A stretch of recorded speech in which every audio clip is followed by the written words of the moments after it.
Salut tout le monde, j'espère que vous allez bien. Alors, aujourd'hui, ça fait un DIY. Aujourd'hui, c'est pour répondre à une question que j'ai eue. C'est comment s'occuper de ses cheveux crépus quand on a fini de faire un big shop. Donc, ce que je vais faire, c'est que je vais reprendre un peu étape par étape parce que chacune et chacun, on n'a pas forcément commencé de la même façon. Donc, il y en a qui ont fait un big shop en se rasant complètement la tête et il y en a qui ont fait une transition avant de se faire leur big shop. Donc, c'est deux choses quand même différentes. Donc, je vais commencer par ceux et celles qui se sont rasés complètement le crâne pour faire le big shop. Ça, je l'ai fait il y a 7-8 ans de cela. J'ai pris une tondeuse et je me suis complètement rasé le crâne. Et je vais vous dire à peu près ce que j'ai appris, ce que je sais, ce qu'il faut faire et ce qu'il ne faut pas faire. Masque, crème, etc. à mettre sur le crâne alors que c'est un crâne nu. Non.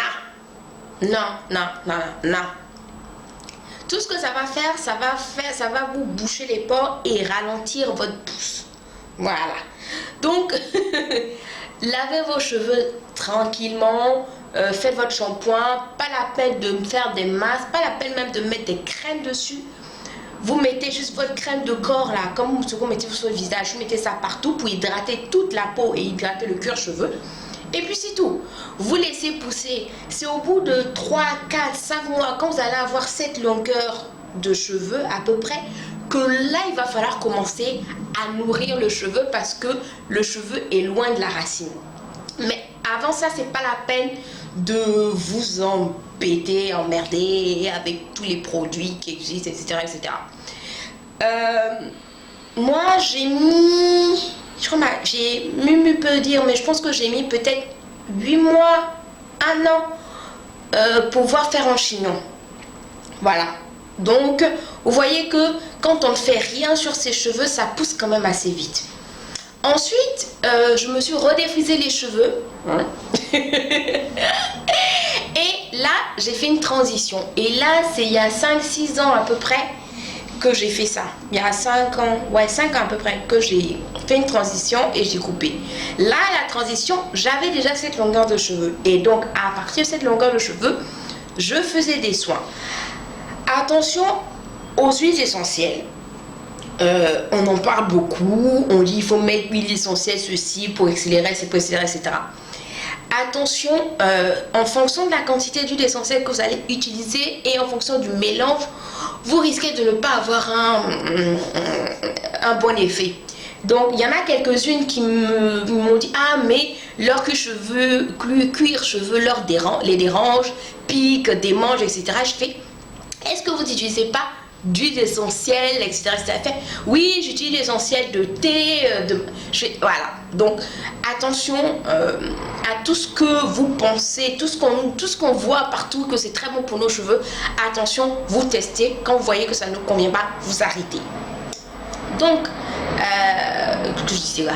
Ouais, voilà. Donc, quand vous avez une certaine longueur de cheveux, donc ça, 5 cm ou 6 cm, vous commencez à faire des masques. Un masque par semaine, ça suffit. Et vous rincez. Pour celles qui ont les cheveux très durs, ou pour celles qui ont envie d'avoir des jolies boucles et faciles à démêler, quand vous commencez dès le début, faites des co-wash. Donc, le shampoing, savon, l'avant là, vous ne le faites que 1 ou 2 fois par mois. Tous les autres lavages, et je vous conseille de faire régulièrement parce que quand on met plein de produits, ça fait quand même plein de résidus sur le crâne, c'est pas bon du tout.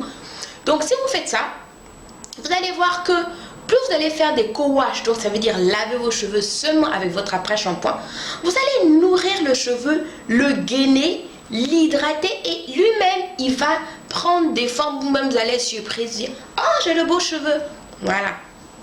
Et ça, j'ai appris ça dans les 5 ans là, je me suis coupé les cheveux régulièrement. Donc pour celles qui me suivent sur Facebook, elles savent que je me coupe les cheveux allez, tous les 3, 4, 5 mois. Et 3, 4, 5 mois après, je me fais mon chignon tranquillement, voilà. Donc là, je me suis coupé les cheveux en mars. Là, on est en juillet. Et je faisais déjà un bon chignon en juin. Voilà, donc vous pouvez voir les photos de ma coupe et vous allez voir que voilà, ça a vraiment bien poussé. J'ai pris 10 à 15 cm en quelques mois. Tout ça parce que vous suivez une routine simple. Vous n'embêtez pas vos cheveux. Quand je dis vous n'embêtez pas vos cheveux, je parle de ça. Ça, ce n'est pas bon pour vos cheveux. Donc quand je dis j'embête pas mes cheveux, ça ne veut pas dire que je fais des tresses, non. Ça veut dire que je fais une grosse natte, une ou deux. J'aime bien faire ma natte couronne là, ou un chignon. Et puis je ne touche pas mes cheveux. Des fois même je fais juste les wash and go. Mes cheveux sont libres, je ne les peigne pas, rien du tout. C'est pas forcément joli, voilà. Mais en tout cas mes cheveux poussent, ils sont en bonne santé. Les tresses, les tissages, c'est bien pour se reposer. Par exemple, là, depuis quelque temps, je suis grippée, j'ai plein d'allergies, j'ai vraiment pas envie d'être tout le temps sous l'eau ou avoir la tête mouillée, etc. Donc, j'ai fait un tissage, j'ai fait des tresses. Mais attention, je sais que quand je vais enlever mes tresses, mes cheveux vont être fins. Et ça, vous tous l'avez remarqué, quand on laisse ses tresses, les cheveux sont fins et vaporeux. Ça veut dire que les cheveux ne sont pas en bonne santé, tout simplement. Tresses, tissage, voilà. Faites des crochets braids si vous préférez, c'est meilleur pour vos cheveux. Et portez des perruques, c'est beaucoup plus simple. Voilà, donc je ferai peut-être une vidéo sur comment j'entretiens mes tresses. Parce que oui, j'ai des tresses, mais je fais aussi des shampoings, des masques sur mes cheveux avec mes tresses. Donc je vais vous montrer comment est-ce que je fais pour limiter la casse. Voilà, donc n'hésitez pas à me laisser des commentaires sur cette vidéo. Rendez-vous sur ma page Facebook et sur mon blog. Et je vous dis à la prochaine vidéo. Bye.